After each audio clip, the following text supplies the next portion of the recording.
Olá a todos e todas, muito bem-vindos a mais um episódio do podcast Sabedoria Arcana.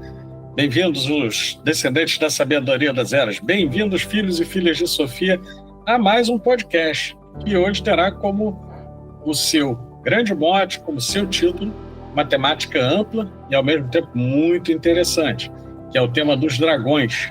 Então eu e nosso querido companheiro aqui, Adílio Jorge Marques, queremos conduzir esse que vem num formato que há alguns meses não temos feito, e até a pedidos do público estamos retomando e mesclando, que é o de nós conversarmos entre nós sobre alguns temas que são místicos e que também tocam outras áreas do conhecimento e são de interesse do público geral. Mas antes de começarmos e passar a palavra para o nosso nobre amigo Adílio, gostaria só de fazer os nossos lembretes. Nos acompanhem nas nossas redes sociais, sabedoriaarcana.com.br é o nosso site, Sabedoria Arcana no Instagram, TikTok, Facebook e YouTube. É Sabedoria Arcana, não tem o que errar.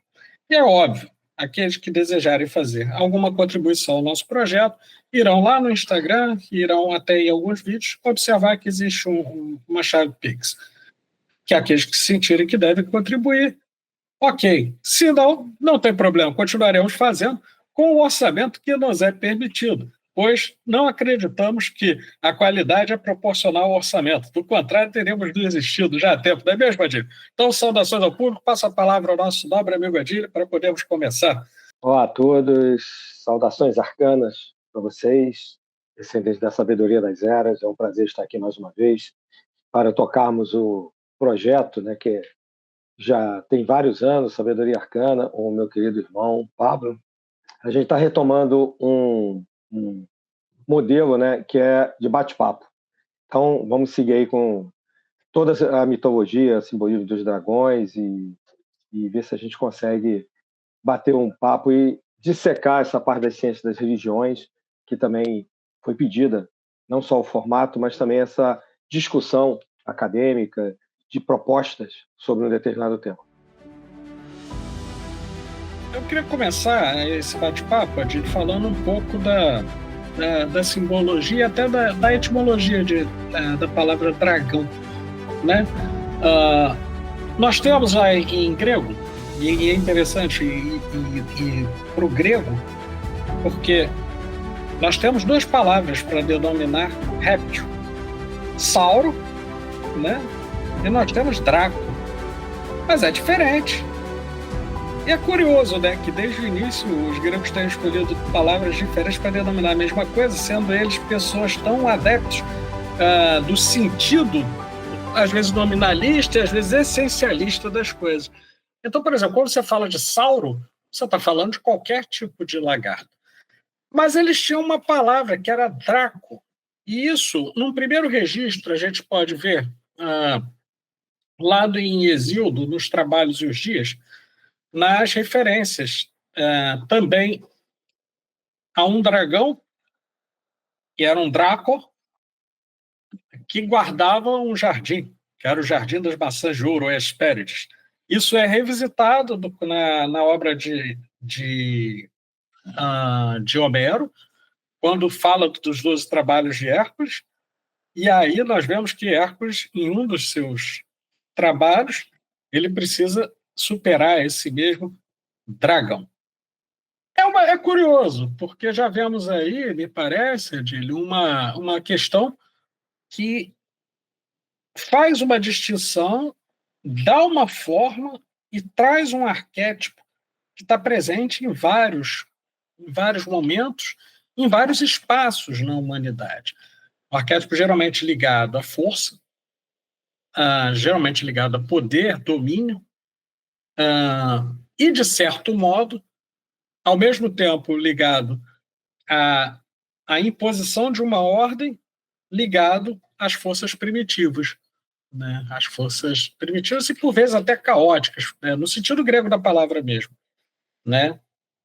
No sentido grego mesmo.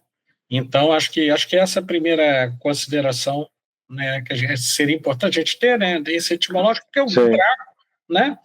E, assim, a gente conversando, né, eu vou até te passar essa bola, de certo modo, nós vamos ver em várias culturas, e até a gente vai pegar alguns exemplos mais adiante para o público, para aprofundar um pouquinho, nós vamos ver no inconsciente coletivo essa figura que remonta ao que a gente chama de dragão, presente em várias tradições, do México à antiga Mesopotâmia, lá dos nórdicos, celtas, até Terra Brasília, né? Até o Brasil.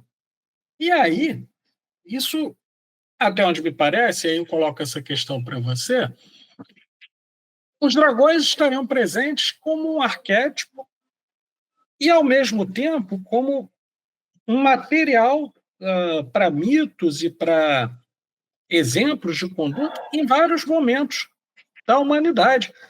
E aí queria ouvir um pouquinho suas considerações a esse respeito. O que você acha a esse respeito, né? Bom, como você já colocou, né? Se minha voz aqui consigo falar por muito tempo. Não, tranquilo. Mas eu acho que uma parte desse arquétipo, né? Desse simbolismo que acaba sendo incorporado ao inconsciente de eras e eras e gerações, porque a gente vai encontrar em várias civilizações, como você já mencionou, é justamente porque, de alguma maneira, parece que o simbolismo do dragão ele é uma mescla de uma espécie de situações diferentes que servem para o inconsciente se manifestar, tanto no sentido religioso ou no sentido mesmo psicológico, etc. Mas como assim uma mescla que eu estou querendo dizer? Porque se a gente for pensar no dragão, ele tem ali uma espécie de mistura de uma serpente, né, com poderes mágicos, mas ao mesmo tempo Sim. voa, Sim. como se fosse uma ave, e a gente sabe que répteis não voam. Né? É verdade. Então, essa mistura de possibilidades diferentes também apareceu nas culturas como uma possibilidade de manifestação de vários tipos diferentes. Então, Verdade. a gente vai encontrar, normalmente, no Oriente, cores variadas também, dos dragões vermelhos, Sim. laranjas, né? Sim. Não só verdes ou pretos, Sim. alguma coisa assim. E no sentido positivo até, né? Da energia, da vitalidade, Sim. né? E os dragões alados até simbolizando muito a questão do céu, do aéreo, do superior. E outras civilizações, justamente como representações das veias telúricas, das veias da Terra, da parte de baixo, que Sim. complementa assim como é em cima é embaixo, e assim como é embaixo é em cima. Né? Sim. Não que haja uma prevalência, um juízo de valor de melhor ou pior. Porque mesmo nessa manifestação dessa energia telúrica, ela é também um símbolo de força. O dragão acaba sendo usado como um arquétipo para simbolizar proteção. Então, principalmente fora da mitologia ou das histórias cristãs, a gente tem o dragão protegendo, como você disse, o Jardim das Hespérides, né, que guarda o tosão de ouro, né, símbolo também de imortalidade mais para o centro da Europa. A gente vai encontrar depois em símbolos que vão dar origem a São Jorge, por exemplo, que depois acaba na igreja, no cristianismo, as serpentes e os dragões simbolizam o mal. Mas se você pegar algo um pouco anterior, há 2000 anos, é justamente o controle dessas forças internas, inconscientes, né, que é o que a gente está falando agora, que acabam controladas por alguma maneira. E essas forças inconscientes são uma reprodução das forças manifestadas na natureza, porque, de uma certa maneira, a humanidade reflete essa physis, né, essa natureza. Então, era muito comum, por exemplo, antigamente, para se pontuar essas energias, esses dragões terrestres que andavam pela superfície, você botar marcos de pedras, como menires, por exemplo, que os celtas faziam, ou pontões de ferro, inclusive como se fossem para-raios, né, como se fossem antenas.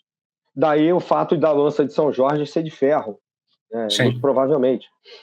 Então a gente vai ter na África uma sucessão também, né, de simbolismos de vários lugares.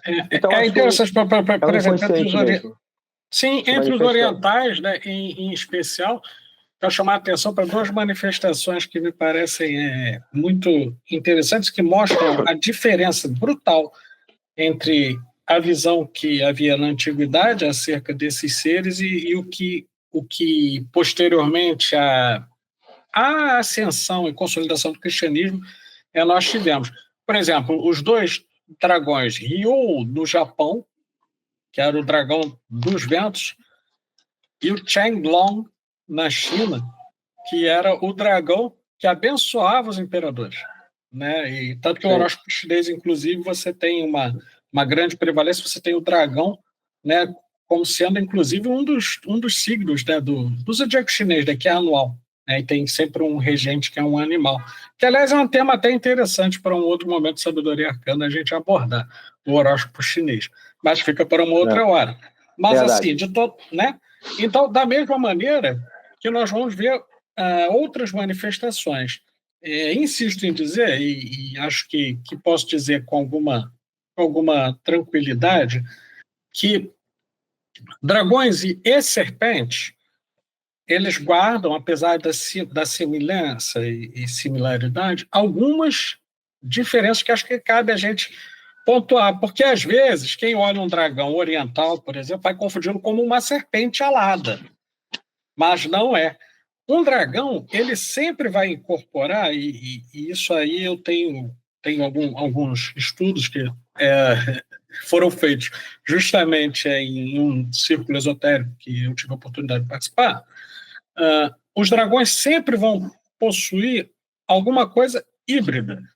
Eles vão possuir alguma parte, como você mesmo mencionou, asas, patas, né, às vezes feições humanas, né, nas tradições, enquanto que as serpentes guardam plumas, penas, escamas, né, proeminentes. Né, e acho que isso é um elemento que traz alguma proximidade para o simbolismo do que essas coisas representam. Né, e acho interessante falar um pouco a esse respeito. Eu acho que até, Adílio, nesse sentido, seria interessante, se você concordar, a gente pegar e falar um pouco de algumas histórias de dragões que ilustram isso que nós estamos dizendo e que podem trazer, talvez, para o público alguns elementos mais concretos. Não? O que você acha? Sim, a gente tem as histórias que são os marcos que a gente vai encontrar, Sim. né?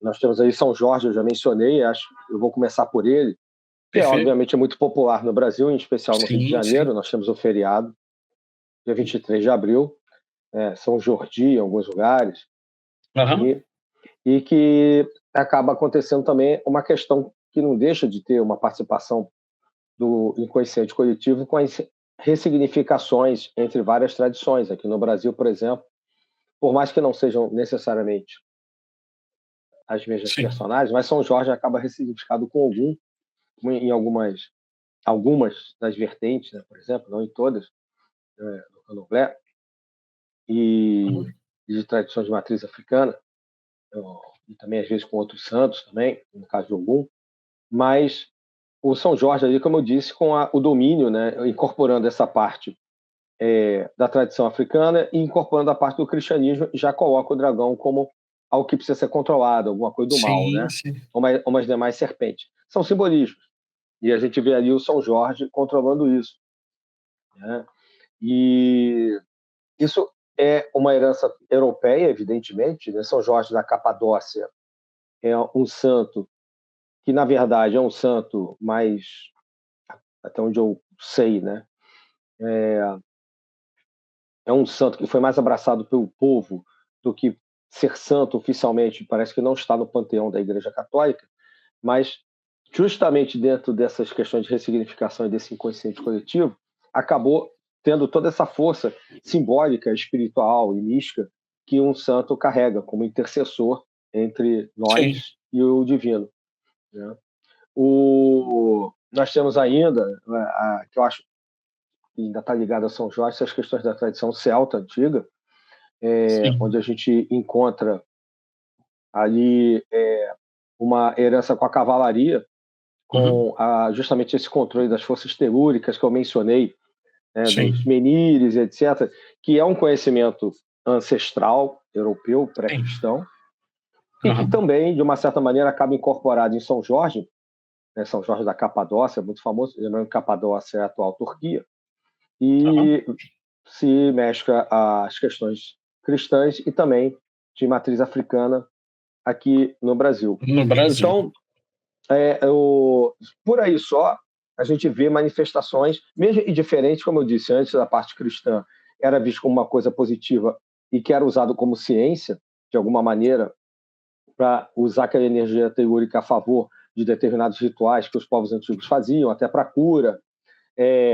Essas forças teúricas, elas têm os pontos de carregamento, de descarregamento, então nos pontos de carregamento era usado justamente para uma recarga até dos guerreiros, de cura e etc. E nos pontos de descarregamento é para onde você levava os inimigos, para enfraquecer a energia deles. Né? E esses pontos eram marcados, esses vários lugares megalíticos que ainda existem, né? Como pontos turísticos, inclusive, na Europa. Né? E a gente ainda pode encontrar também, obviamente, o dragão na Bíblia.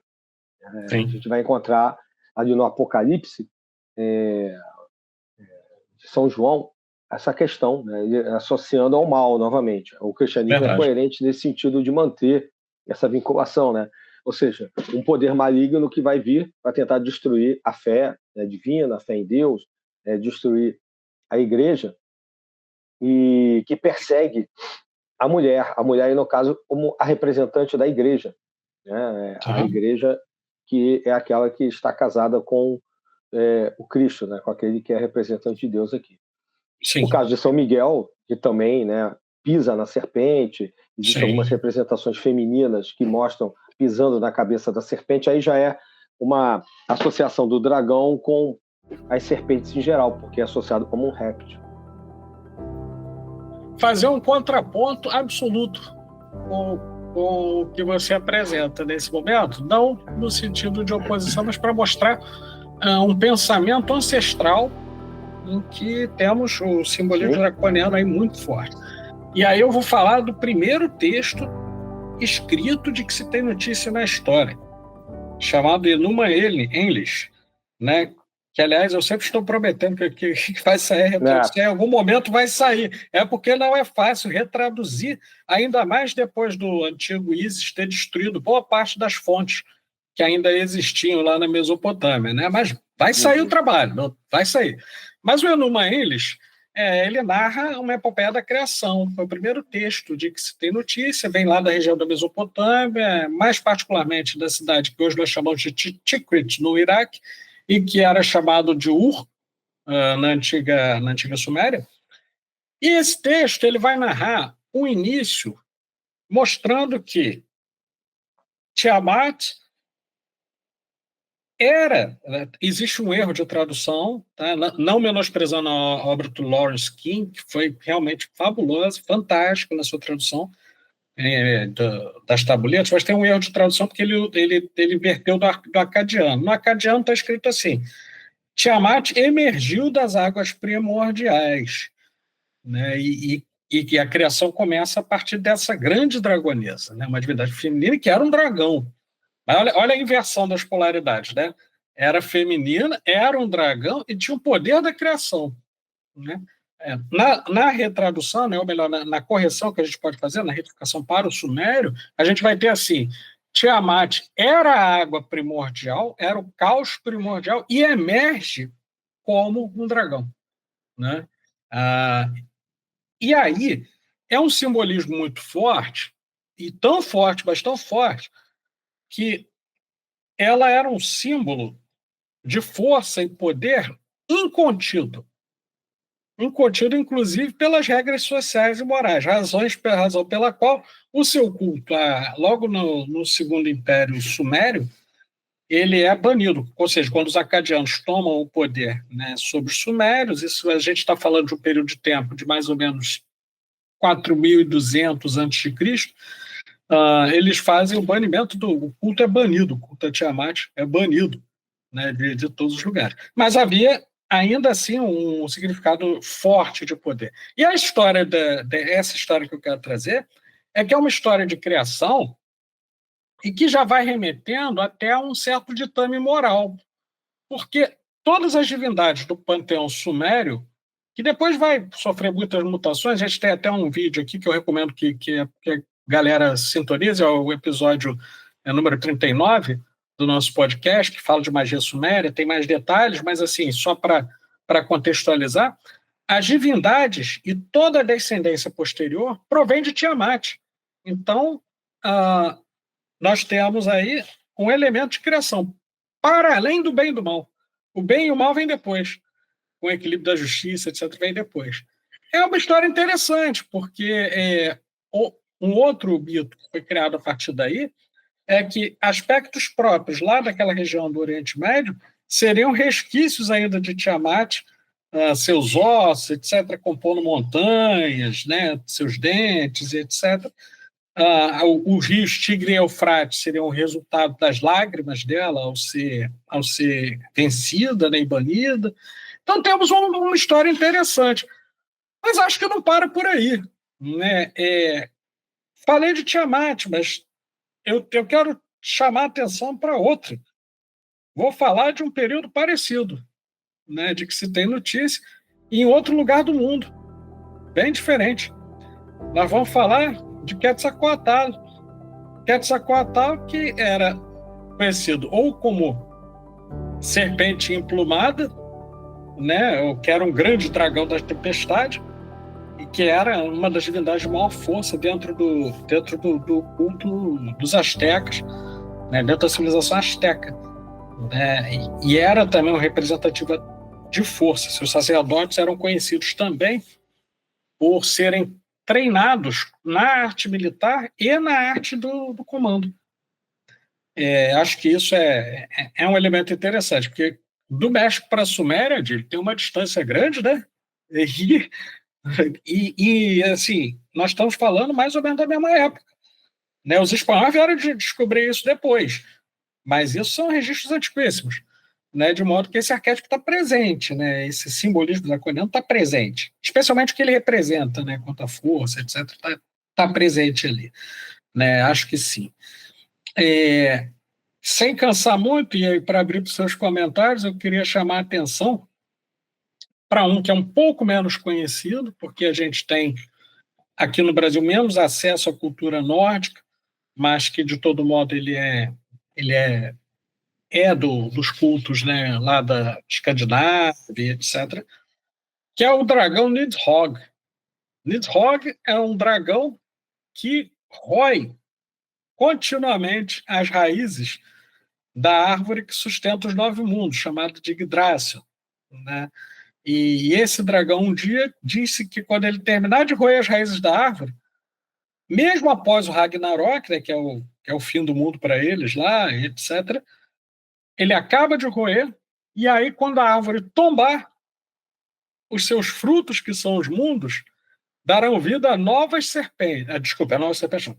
A novas sementes. Porém, existe uma variante desse culto, Adílio, especialmente lá nos fiordes da Islândia, que diz, e olha que coisa interessante, que é um ponto de conexão, já não estou falando nem mais do México, estou falando do norte da Europa. Né? É um ponto de conexão com a ideia da criação, né, do poder criativo dos dragões. Existe uma variante desses cultos, tá, lá na Islândia, um culto que é um culto, hoje em dia, pouco... Não sei nem se existe ainda, temos registro, mas ele era um culto a Loki, né? E aí, nesse culto, se dizia que os mundos eram ovos de Nidhogg que um dia, quando a árvore caísse, iriam eclodir e gerar novos dragões. Então, a gente está falando de símbolos e signos extremamente poderosos e que, de várias maneiras, foram apropriados pelo homem ao longo do tempo. Então, vou ouvir um comentário seu, né, a esse respeito. Acho que vale a pena. Sim, esqueci de mencionar um. E no Brasil, que temos aqui Boitatá, né? Boitatá, a grande serpente, mas que ao mesmo tempo ela aparece com uma característica diferente das serpentes, porque ela tem um brilho cegante que não permite que se veja a sua cabeça, e ela tinha patas. E dá para associar a um dragão. E aí a gente pergunta, mas tem conexão entre os guaranis, os astecas, os sumérios e o pessoal lá dos nórdicos, acredito que só pela via do inconsciente mesmo, porque são histórias, são exemplos, né, de poder, mas que estão tão distantes, tão distantes. E algumas tradições se basearam nesse aspecto mítico, etc., para poder estruturar sistemas de pensamento, não só mágico, mas também filosófico. Então, o que você tem aí para a gente? Não, acho que, de uma maneira geral, a gente já colocou a maior parte, né, das coisas, né? A gente pode citar coisas mais... Eu citaria coisas mais pontuais agora, né? Uhum, sim. Um exemplo do que eu já tinha colocado, a bandeira da Irlanda, né, que aparece um dragão, por causa das questões que eu coloquei antes, né? E a gente tem eu citaria alguns exemplos ainda mais do Oriente. Nós temos uma deusa muito conhecida, uma manifestação feminina de Deus muito conhecida, ali pela China, Taiwan, né, até no Japão também, que é a Kuan-Yin, né, que hoje se fala bastante. A Kuan-Yin, ela já apareceu em algumas visões, justamente como essa mãe, né, esse lado protetor feminino também aparece muito, como eu citei aqui nos exemplos da cristandade, sobre dominando um dragão, inclusive numa tempestade. E justamente, mais uma vez, na minha opinião, como essa representação das questões, né, que existem em cada um de nós na natureza e precisam ser controladas. Sim. E quando nós evocamos essa questão de um autocontrole, de uma espiritualidade, a gente consegue controlar também as nossas origens mundanas ou terrestres, vamos dizer assim, né? É o caso disso. Eu já falei de São Miguel, de São Jorge. Então, indo do Oriente para o Ocidente, eu ainda destacaria, existem várias passagens na Bíblia que falam, mas elas normalmente são associadas do Antigo ao Novo Testamento a serpentes ou a dragões, inclusive com essa questão, como tem, por exemplo, se não me engano, em Jó, né, que é uma serpente, do tipo um réptil que cospe fumaça e fogo, o que dá origem a esses desenhos animados, os filmes, etc., de dragões, né, porque, obviamente, répteis não produzem fogo dentro de si, né? Então, mas isso é uma espécie de condução entre esse imaginário antigo, essas antigas tradições, com a nova cultura, né? A nova tradição. E essa mudança dos dragões, do simbolismo, que sai de uma visão da natureza para dentro dos templos cristãos, mostra essa mudança entre uma antiga época e uma nova época, o Antigo Testamento e o Novo Testamento. E eu acho que isso, inclusive o Jung, ele fala bastante sobre isso, recomendo que se procure, é o Mircea Eliade fala isso, inclusive quando ele vai falar sobre os antigos ferreiros alquimistas, né, ou aquele livro de Ferreiros Alquimistas, também há uma citação sobre isso. Tem um outro livro também chamado Mãe Terra, para dar algumas sugestões aqui de leitura. São livros que tratam justamente desses aspectos que vieram ligados à forja, também associados aos dragões, e que depois vai se colar, vai se juntar, como eu disse, às lanças de ferro de São Jorge, né? Se as correntes telúricas trabalham com a Terra, obviamente você tem minérios na Terra, tem os mais nobres e os menos nobres. E se há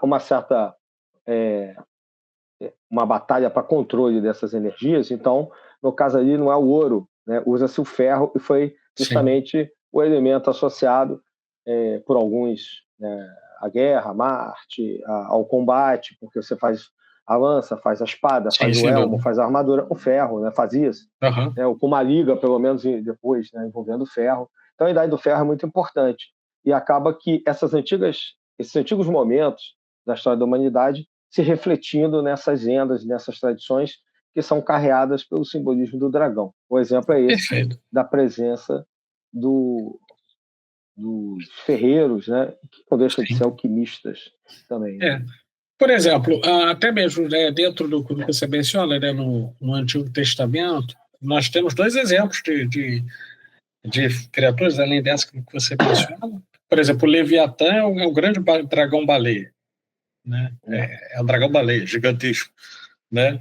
Há várias citações a ele Tanto que na depois Bíblia. é usado, né, o Leviatã como nome de um livro, né, na filosofia, Sim, sem justamente dúvida. porque abarca tudo isso. O Hobbes foi muito, Thomas Hobbes foi muito, muito inteligente, eu diria, Sim, ao usar o Leviatã como metáfora do Estado, né? É exato. algo que não, eu diria que não foi. E aí eu quero entrar num aspecto que eu diria que é de certo modo iniciático, mas sem obviamente ferir sigilos ou coisas das organizações, né? Mas eu digo iniciático não só no sentido esotérico, mas sim no sentido de trazer como elemento de conformação e de formação mesmo de pensamento. Vou dar dois exemplos aqui. Um primeiro exemplo, existiu uma ordem neotemplária chamada Ordo Draconiana, ou Ordem do Dragão, né, que foi criada no Sacro Império Romano Germânico para fazer a guarda imperial, né, e o seu primeiro grão-mestre seria Ser Sigmund, né, que era também imperador, né? Isso é uma questão interessante. E houve até uma polêmica, né, que aí você vê como é que esse simbolismo, né, ele é, ele é dúbio. Tem um vídeo falando sobre isso no Sabedoria Arcana, não está na série dos podcasts, mas tem um falando sobre simbolismo draconiano, então não vou repetir muito, mas só para vocês terem uma ideia, houve uma dissidência dentro dessa ordem, e um dos sujeitos, chamado Vladimir Tepes, ele ele rompe e ele se intitula, né, o Conde Dragão, que lá na linguagem lá de onde hoje é a Romênia, né, era Conde Drácula, e que o mundo veio a conhecê-lo como Drácula, né? Mas havia um simbolismo ali, um regramento baseado em elementos que são retirados desse poder dracônico, lá da Ordem do Dragão, que é a 12ª, talvez a última casa templária, neotemplária, se a gente pensar, criada em 1406. Um fato curioso também que a gente deve chamar a atenção, você mencionou a bandeira da Irlanda, sim, País de Gales também ostenta um dragão. Várias famílias, especialmente anglo-saxônicas, e aí a gente faz uma conexão, né, eu digo, com os celtas, que tinham no dragão uma figura de poder, mas eu quero chamar a atenção para algo que existiu e existe hoje como ordem militar. Nós tivemos no Brasil os dragões da independência, que eram a guarda do imperador, dos dois imperadores, né, tanto Dom Pedro I quanto Dom Pedro II, no Império Brasileiro, ainda no século XIX, os dragões da independência. E tivemos, e temos, uma guarda de elite da família real inglesa, que se chama Dragões Verdes. Até hoje são os Dragões Verdes, uma guarda de elite. Não vou entrar nos aspectos minuciosos que eventualmente eu possa ter conhecido, mesmo que de soslaio, a respeito disso. Mas eu quero deixar aqui bem marcado que existe aí um simbolismo que vai trabalhar também na transição entre o etérico e o mundano. E aí, se você me permitir, sem me estender muito, eu queria fazer uma analogia com dois movimentos. Nós temos lá. Pois não. Eu queria só fazer um complemento para não perder. Claro. Você falou aí do dragão Sim. verde, que depois vai vir, pelo jeito, uma outra análise sua. Então, esse verde, né, como o próprio Jung coloca, tal, é justamente uma questão que tem a ver com a esmeralda. Não é à toa que a esmeralda que cai da fronte de Lúcifer vai fazer, em algumas tradições, justamente ligadas aos mitos arturianos, que vêm dos celtas e tal, o Santo Graal, né? Que é um repositório justamente como se fosse o útero da Terra também, e tal, e que tem milagres, está associado a um poder divino. Então, o verde, como é o jade no Oriente, ele muitas das vezes é uma cor que está associada também aos dragões, não só pelo fato de muitas das vezes você achar que o réptil é meio verde, como uma rã, né, um sapo, alguma coisa assim e tal, e não deixa de ser mesmo, né, a cor da natureza, das plantas, né, da clorofila, que acaba incorporada a esses animais, mas é uma cor que simboliza, como os antigos ovátios e nas ordens jurídicas atuais se usa roupa verde para simbolizar justamente essa relação daqueles que estudam a natureza, a terra. Então, como os dragões estão ali, como a gente já mencionou, muitas das vezes o dragão é verde, como no caso da bandeira lá, né? Ou bandeiras oficiais ou não oficiais, né, desses países mais do norte. Então, assim como o vermelho é o sangue do Cristo em muitas tradições de bandeiras, né, o verde também tem essa associação aí com a própria questão do dragão. Sem contar que o zinabre, muitas das vezes você vê, né, na ação química de alguns metais, né, não tanto a ferrugem do ferro, né, e normalmente é mais escura, mas o zinabre, por exemplo, algumas ligas, acho que é o cobre, se não me engano, o bronze, ficam esverdeados, né, que é uma outra idade também, né, a idade do bronze, onde você começam novos elementos a serem trabalhados, mas que ficam com essa cor esverdeada. Então, existem várias questões também envolvendo as cores que esses animais apresentam e também os ligam, de alguma maneira, essa parte alquímica, metálica, como Mircea Eliade coloca, em Ferreira dos Alquimistas, e que é importante, porque a alquimia é lá na frente, muitas das vezes, acaba se modernizando, né, muito, muito tempo depois. Vai se tornando química. Na química, né, já em Lavoisier. Mas só para não perder o bonde do verde aí.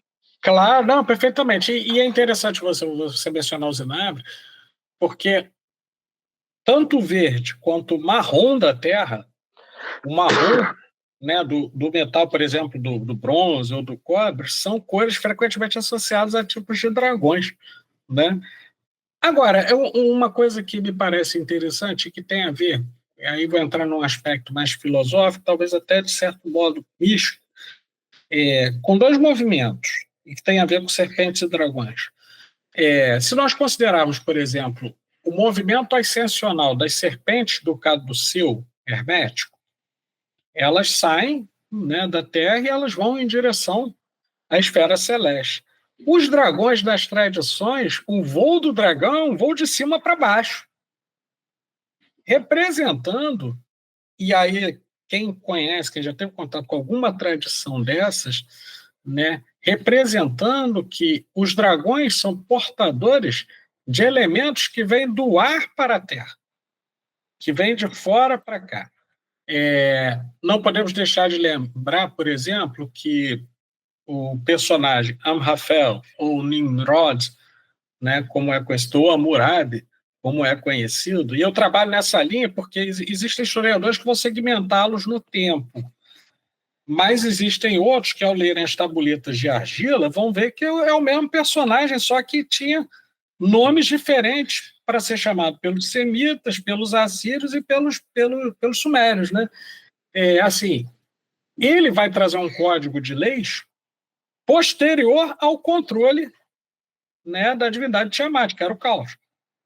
Isso é um aspecto interessante. E não podemos deixar de lembrar, por exemplo, do que nós até hoje falamos, né, de leis draconianas, né, de códigos draconianos, e em alusão ao cônsul Draco de Roma, que ele se orgulhava de ostentar esse nome, e traz um código extremamente rígido para Roma, né, até com penas desproporcionais, etc., mas veja, a ideia dele era trazer algo externo e aplicar, muitas vezes, a força, nesse caso, a força, né? Isso deu origem, e eu vou falar muito en passant, para não entrar em certos simbolismos, etc. Isso deu origem a algumas ordens e correntes de pensamento que têm, no simbolismo draconiano, sua fonte principal. Né? Eu mencionei a Ordem Draconiana, que é uma ordem neotemplária.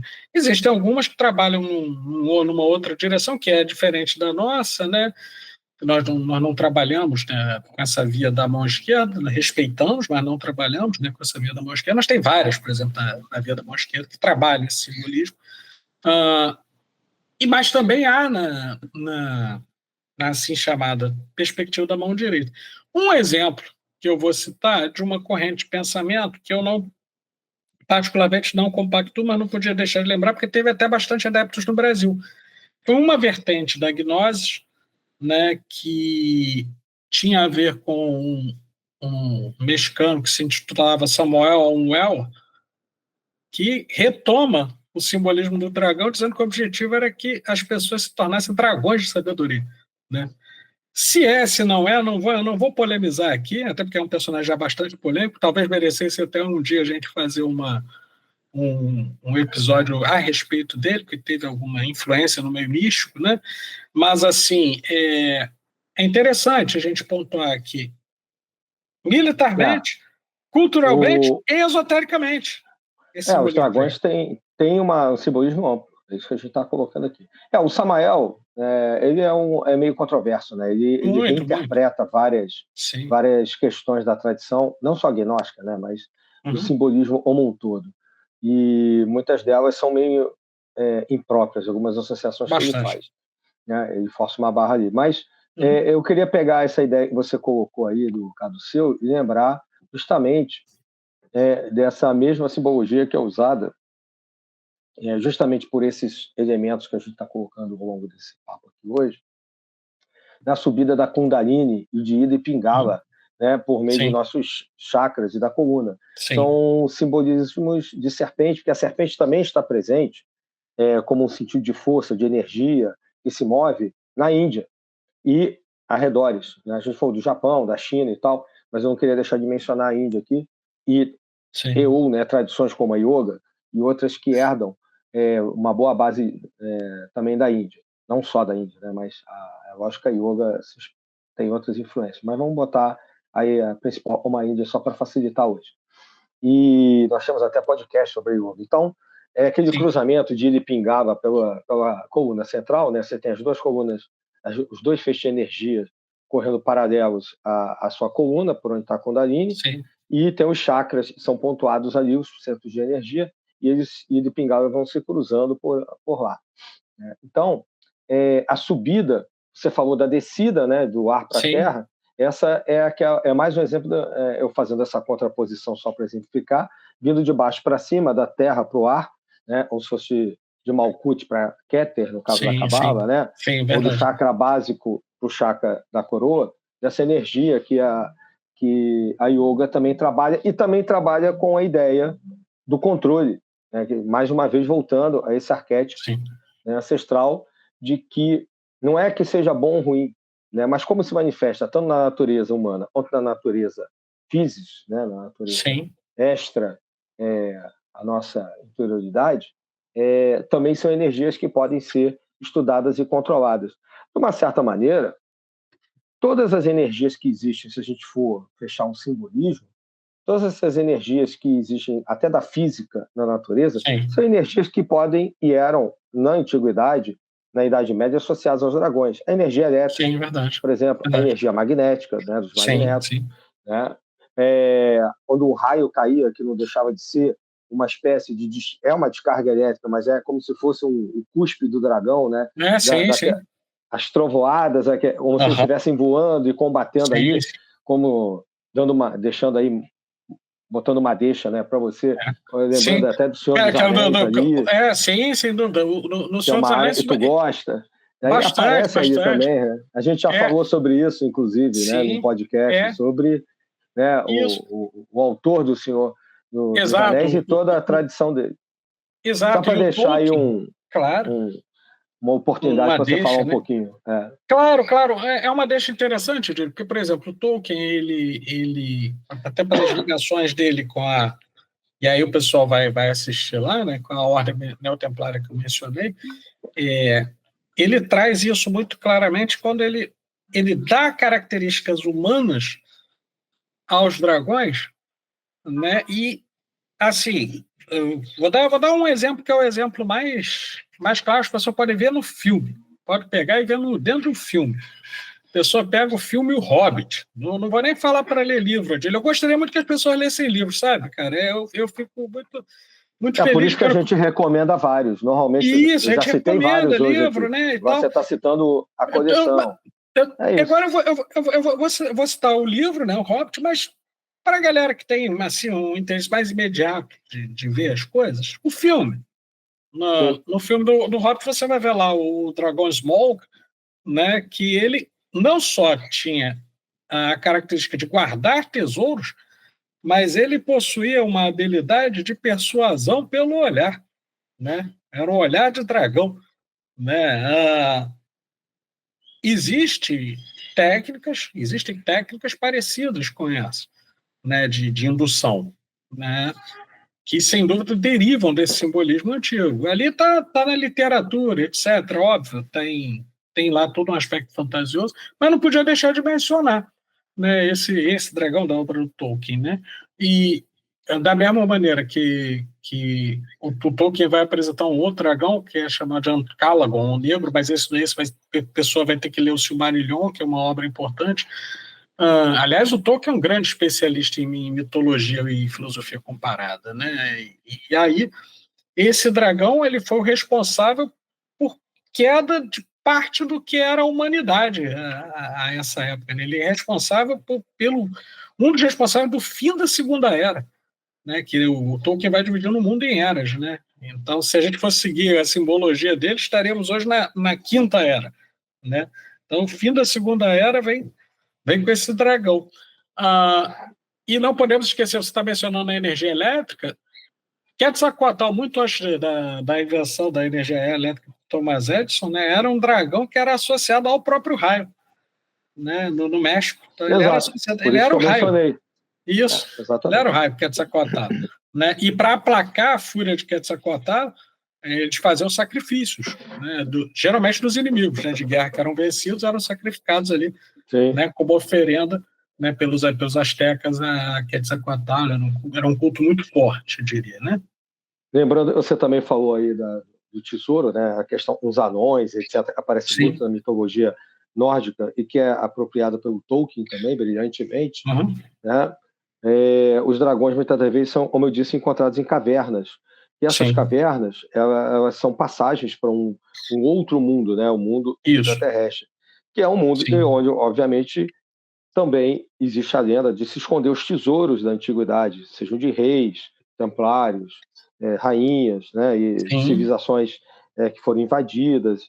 Né? Então, é como se eles pensassem numa forma de colocar uma energia ali para tomar conta da entrada desse novo mundo, ou também, como aparece no filme, não só esse simbolismo, né, mas também a entrada para tesouros da própria Terra, né, que são os metais, as pedras preciosas, os veios terrestres, eu já mencionei. Eu queria botar uma outra lembrança aqui, que é muito comum se associar aos dragões também, aí é uma curiosidade que tem muito no Oriente, se associar às artes marciais. O Grande Dragão Branco é um filme. Né? O Voo do Dragão, Operação Dragão. Tudo tem dragão, né? Normalmente associado a esse lado, né? Da força, da energia, né? Tudo isso que as artes marciais fazem, mas do controle dessa energia também, né? Porque o artista marcial, quem vai para uma arte marcial e não vai para sair batendo nos outros. Na verdade, ele vai controlar aquilo e se melhorar com aquela. Por isso que é uma arte. Sim, não é uma briga, né? Não é só Aliás, contexto marcial. O pessoal interpreta muito mal, né, a ideia de arte marcial. Né? É o senso comum de tudo, né? Tudo se torna uma bagunça quando é o que você falou. As pessoas não leem, não estudam sobre nada. Né? Então, por exemplo, uma arte marcial é só para briga. Ou vão ver só o filme e não vão se aprofundar naquilo. Vão achar, ou vão querer interpretar o pé da letra, ou vão achar que aquilo é magia negra, não sei o quê, né? Então, claro, existem tradições que, infelizmente, trabalham com determinadas deturpações de tudo, né? Sem dúvida. E não é a nossa área, né, de interesse aqui, mas também existe essas mitologias, todo esse simbolismo que é usado até na psicologia e no estudo de ciências da religião, como a gente está colocando, e na própria, né, nas religiões que nós conhecemos, né, a religião mais corrente aqui nossa no Brasil, como o catolicismo, onde a gente encontra, né, encontramos os dragões. Sim, verdade. E é interessante, né, ver como hoje isso se difunde, se ramifica, a ponto de não poder ser mapeado. Né? Eu recomendaria às pessoas que quiserem entender um pouco, né, que dessem uma olhada em algumas iniciativas até modernas, né, que vão trazendo essa mitologia até sob outras linguagens. Parte do conhecimento que havia numa determinada tradição esotérica foi parar até em jogo de videogame, né? Foi parar até em jogo de videogame, né? Aliás, tem uma interpretação muito bonita da Filarmônica da Dinamarca, né, de uma dessas músicas, né? Como a ordem não existe mais, né, não há nem que reivindicar, mas de todo modo tem uma interpretação muito bonita, né, da Filarmônica da Dinamarca, e quem ouve, e aí é interessante isso que eu queria dizer, até mesmo na entonação da voz e no modo como aqueles sons são produzidos, existe uma expressão de poder, né? Então, assim, eu diria hoje que o simbolismo draconiano, apesar de ramificado, apesar de multiplicado e muitas vezes deturpado, ainda hoje, e desde tempos ancestrais, fornece uma utilidade muito grande para o trabalho da vontade, da força de vontade, e para o trabalho da integração com as forças telúricas, no sentido de dominá-los. Se esse controle vai ser um controle despótico, tirânico, se esse vai ser um controle visando a uma certa ordenação das coisas, aí vai variar de acordo com a tradição e eu diria de acordo com as pessoas. Por exemplo, eu sei que é um estudioso da arte marcial do karatê, né? Então, eu também lutei karatê há um tempo, né? Apesar de estilos diferentes, né? Hoje, devido a limitações físicas, eu não posso mais lutar, né? Então, por exemplo, existe uma tradição que vai desenvolver uma certa, eu não diria nem um golpe, né? É uma sequência de movimentos chamado Tempo Sempo Kyaku, que se a gente fosse fazer desculpa, Tempo Sempo Ryukyaku, né? O bater de asas ritmado do dragão, né? Uma sequência de golpe. Isso no karatê, uma tradição antiga que veio a ser retomada pelo karatê Kyokushin. E aí você pensa, pô, mas os caras usaram o karatê Kyokushin como arte de guerra para incorporar para treinamento de forças militares na época da Segunda Guerra. Sim, mas aí eles foram retomar um simbolismo lá antigo dos dragões, né, para incorporar, né, o movimento. É óbvio que é muito mais do que simplesmente você chegar e dar porrada. Da mesma maneira que eu entendo que promover uma ampliação da vontade é muito mais do que ampliar a vontade de poder. Mas para saber isso, o sujeito tem que ter discernimento, como a gente sempre vem dizendo aí, não é, Adílio? A gente precisa do discernimento, precisa de uma certa educação mental, que é algo que falta muito hoje em dia. Uma certa educação mental. Até falta no inteligência também. Falta inteligência. Sim. Eu vi um comentário que eu gostei e queria reproduzir aqui, pegando o seu comentário, claro. Perfeito. Que é lamentável, né, que a inteligência artificial tenha chegado com tanta força num país como o Brasil, onde faltam outras inteligências, às vezes. Inteligências políticas, emocionais, né, e às vezes até cognitivas, porque a gente vê cada barbaridade, né? Então, até para se discutir temas como a gente traz na Sabedoria Arcana, às vezes a gente até que não recebe muitas críticas, né? Normalmente recebemos elogios, raramente. Sim. Mas esses temas são, às vezes, muito mal usados, né, pelo senso comum. Sem dúvida. Então, mas é porque falta, de novo, né, conectando com o que a gente já disse, falta leitura, falta um monte de coisa. E aí, o que eu vou fazer um movimento... Tem também no Kung Fu, tá? Tem também no Kung Fu, né? Você lembra lá do Bodhidharma, tem os estilos dos animais, etc. Um representante é o dragão. Um Cati de dragão é difícil. Aliás, é um estilo difícil pra cacete. Mas assim, é uma coisa que eu vou falar, de fazendo um movimento tipicamente draconiano, né? E até falando de pessoas que, lamentavelmente, se utilizam do que nós dizemos e deturpam, né? Eu diria a essas pessoas que jamais dominarei, mas eles sabem muito bem quem são e o que fazem, porque boa parte do que tem ganho de notoriedade vem de deturpação e até do que dizemos, né? Eu diria a eles que eu não vou mencionar certas tradições dracônicas que muita gente possivelmente até nos perguntará por que vocês não falaram disso, por que vocês não falaram daquilo.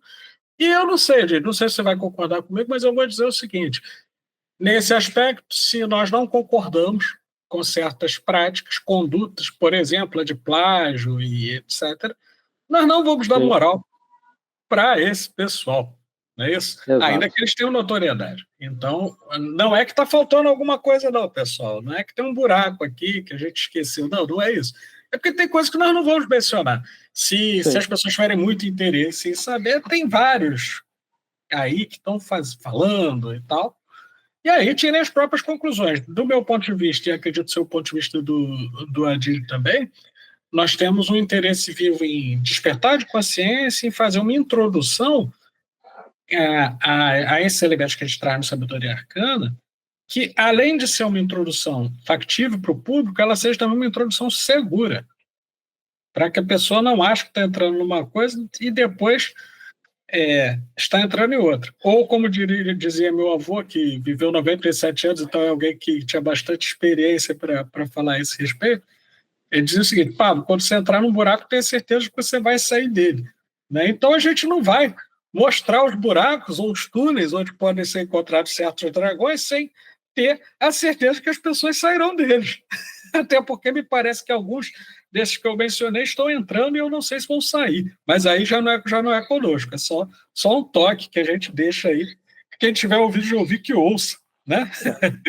Não, sim, concordo. Eu acho que sempre foi a nossa finalidade, e eu briguei bastante por isso ao longo desses anos todos na Sabedoria Arcana, né, desde 2016, o podcast desde 2018, é mostrar caminhos seguros, né, e que realmente levem à evolução das pessoas, seja de consciência, de conhecimento, de intelectualidade, e não a perdição. A gente não está aqui para jogar as pessoas no labirinto da perdição, e sim para encontrar um caminho para que elas saiam de seus próprios labirintos que elas já têm, não precisam piorar, né, e cair em buracos mais fundos. Né?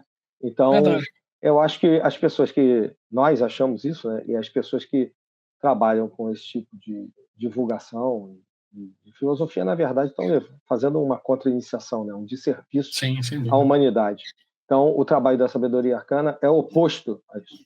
Né? Não, agora, é claro, né, eles têm lá as metodologias, inclusive de plágio, etc.,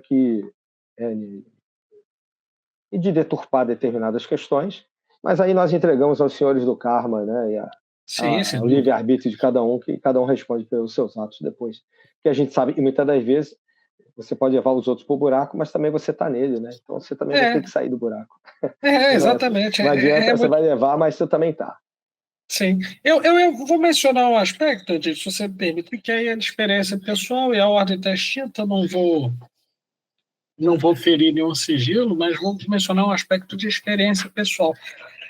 Existe a possibilidade, e isso eu posso testificar que existe, de você utilizar o simbolismo dracônico, ou draconiano, como queiram pensar, como forma de foco para você obter mais força e mais, diria, vitalidade, né? Mais, diria, iniciativa em certas questões a partir de meditações específicas. Não vou indicar nenhuma, porque se eu fizer isso, eu acho que está fora do âmbito, porque aqui nós não estamos fazendo, né, um trabalho iniciático tampouco. Mas eu gostaria de sugerir uma prática simples de reflexão, em que as pessoas possam, em dado momento, observar uma figura dracônica que gostem e tentar extrair dela o que tem de poder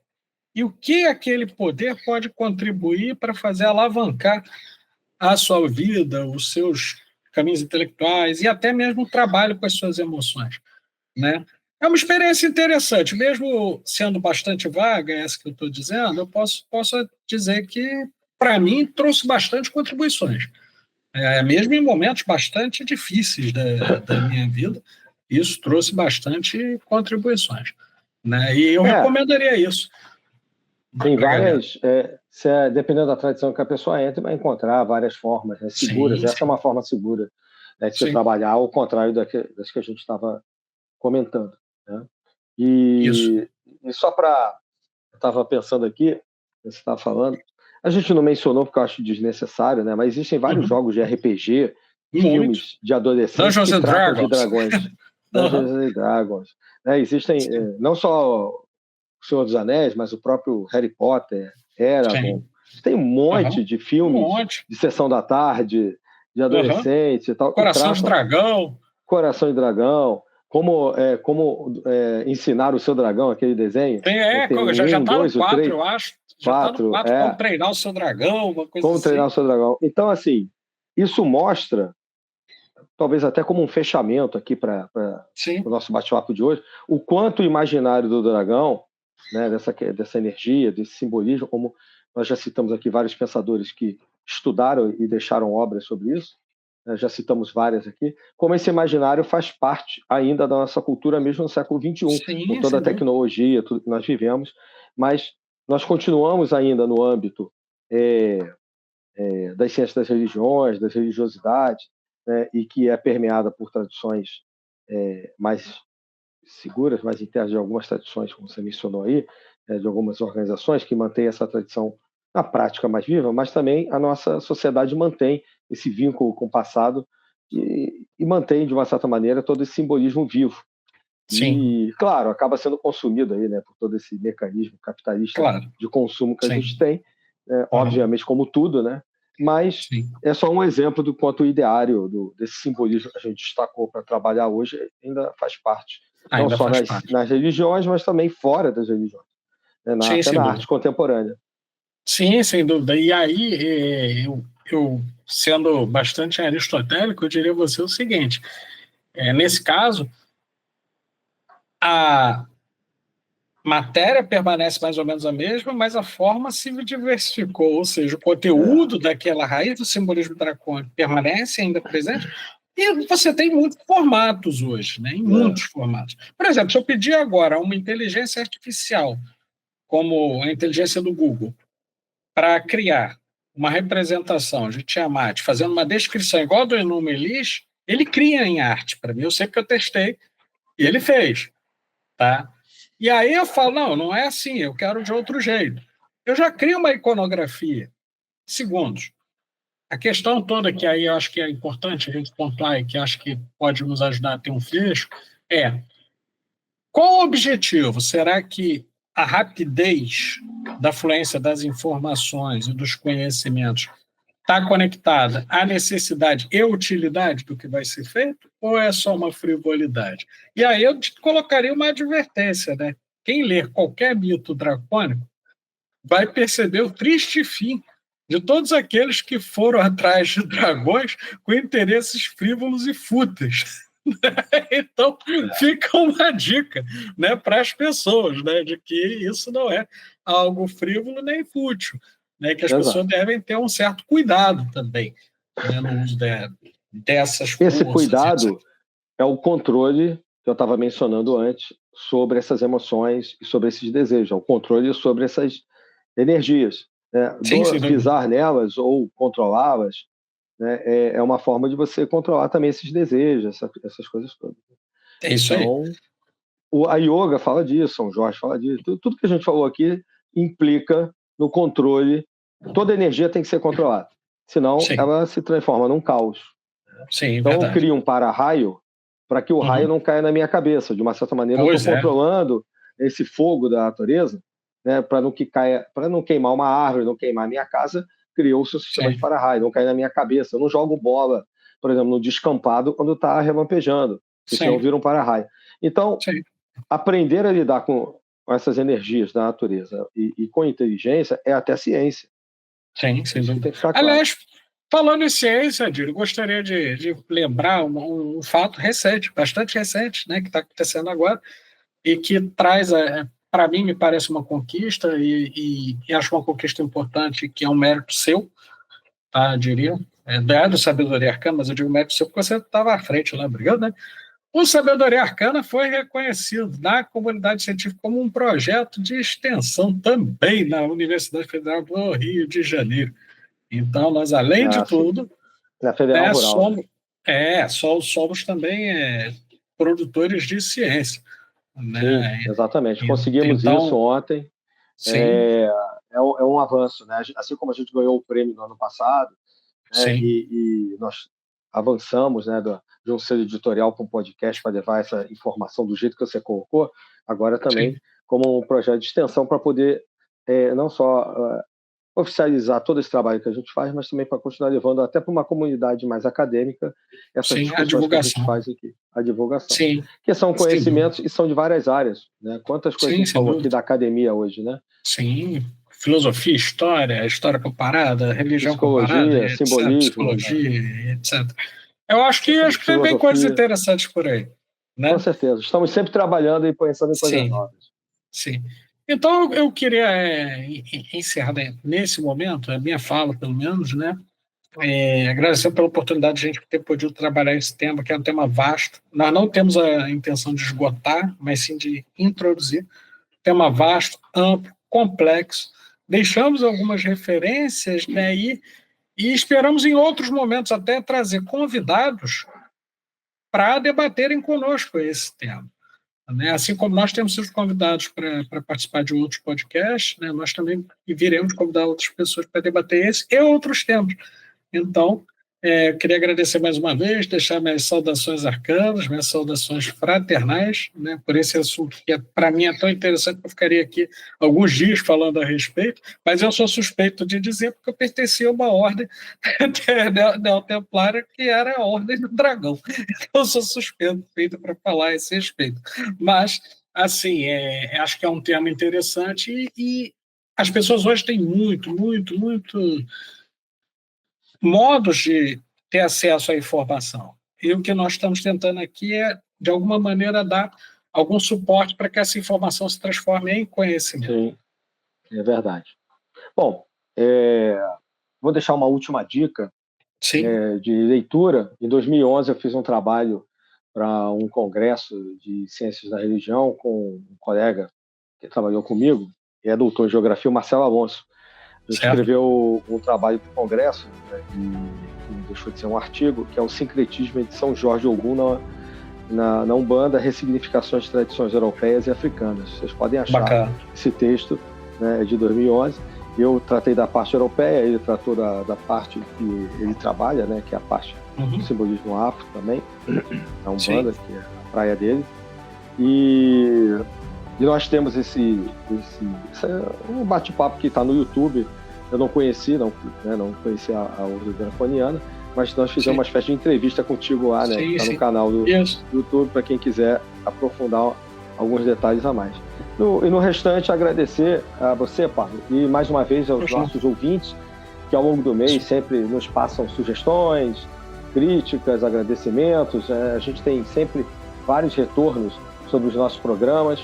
E por isso a gente vai adaptando, como hoje a gente colocou no início, que a gente voltou um pouco a esse formato nosso, desse bate-bola, justamente porque o pessoal sentiu saudade e pediu. Então, estamos sempre ouvindo os nossos ouvintes, sendo redundante, literalmente, né? Então, o retorno de vocês é importante. Deixem sempre um like lá pra gente, né? no Instagram, no YouTube, né? Sigam as nossas redes sociais. E no mais é isso. Deixar minhas saudações arcanas aqui. Um abraço e até a próxima. Isso aí. Saudações fraternais, saudações arcanas e até a próxima.